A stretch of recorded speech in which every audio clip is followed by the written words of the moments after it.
Chapitre 18. Cap au sud. Dorothée versa des larmes amères. Son dernier espoir de rentrer au Kansas s'était évanoui. Au fond, cependant, elle préférait ne pas avoir tenté ce périlleux voyage en montgolfière. Et pour comble, Oz lui manquait, ainsi qu'à ses compagnons.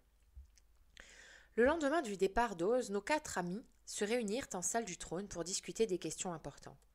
L'épouvantail était assis sur le trône de marbre, et les autres se tenaient en face de lui pleins de respect. « Nous ne nous en tirons pas si mal, déclara-t-il. Le palais est à nous la cité d'émeraude, et nous pouvons agir à notre guise. Moi, qui il n'y a pas si longtemps pendais à un pieu dans un champ de maïs, je suis très satisfait de mon sort. »« Mais moi, je ne peux pas vivre ici, protesta Dorothée en larmes. Je veux retrouver le Kansas, ma tante Em et mon oncle Henri. »« Pourquoi ne pas appeler les Saint-Gélés ? Ils pourraient transporter Dorothée au-delà du désert. »« Quelle bonne idée !» s'exclama la petite fille. « Je n'y aurais pas pensé. Attendez-moi, je vais chercher la toque d'or. » De retour en salle du trône, elle prononça les paroles magiques. Aussitôt, la bande de Saint-Gélés entra par la fenêtre ouverte et se mit à ses ordres. « Voici la 2e fois que tu nous appelles, » dit le roi en esquissant une révérence. « Que désires-tu ?»« Emportez-moi jusqu'au Kansas, » répondit Dorothée. Mais à ces mots, le roi secoua la tête. « C'est impossible, nous ne pouvons quitter ce pays.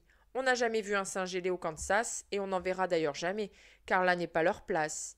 Nous serons heureux de te servir de n'importe quelle autre manière, mais il nous est impossible de traverser le désert. Au revoir. »« J'ai gâché mon 2e vœu en vain, gémit-elle. Les Saint-Gélés ne peuvent rien pour moi. » L'épouvantail réfléchit de plus belle. Son crâne se bombait violemment sous l'effort, et Dorothée craignit un instant qu'il n'éclatât. Convoquons le soldat aux moustaches vertes, déclara-t-il enfin. Il faut lui demander son avis. Quelques instants plus tard, le soldat entra dans la salle du trône d'un pas timide. Du temps où Oz régnait sur le pays, il n'aurait jamais osé s'aventurer jusque-là.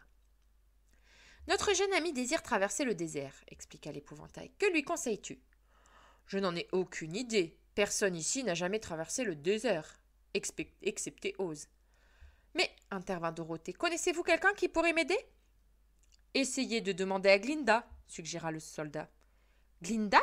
s'enquit l'épouvantail. « Qui est-ce ?»« La sorcière du Sud. C'est la plus puissante de toutes. Les habitants de son pays s'appellent les Quadlings.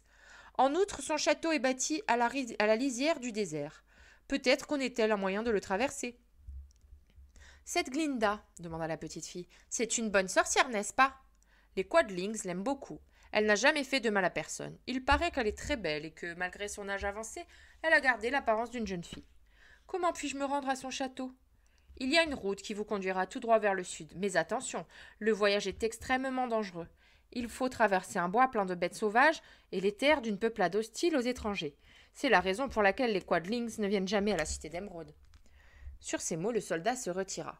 L'épouvantail avait pris sa décision. « Malgré le danger, il me semble que la meilleure chose à faire pour Dorothée est de mettre résolument cap au sud et d'aller demander son aide à Glinda. Si elle reste ici, elle ne retrouvera jamais son Kansas natal. »« Moi, déclara le lion, j'accompagne Dorothée. J'en ai assez de cette cité. Il me tarde de retrouver les bois et la campagne. Au fond, je suis une bête sauvage, moi aussi. Et puis Dorothée aura besoin de quelqu'un pour la protéger. »« Tu as raison, dit l'homme en fer-blanc. Ma hache pourrait lui être utile. Je vais venir avec vous. »« Quand partons-nous ? Demanda l'épouvantail. Tous le regardèrent avec surprise. « Tu nous accompagnes donc ? Mais bien sûr !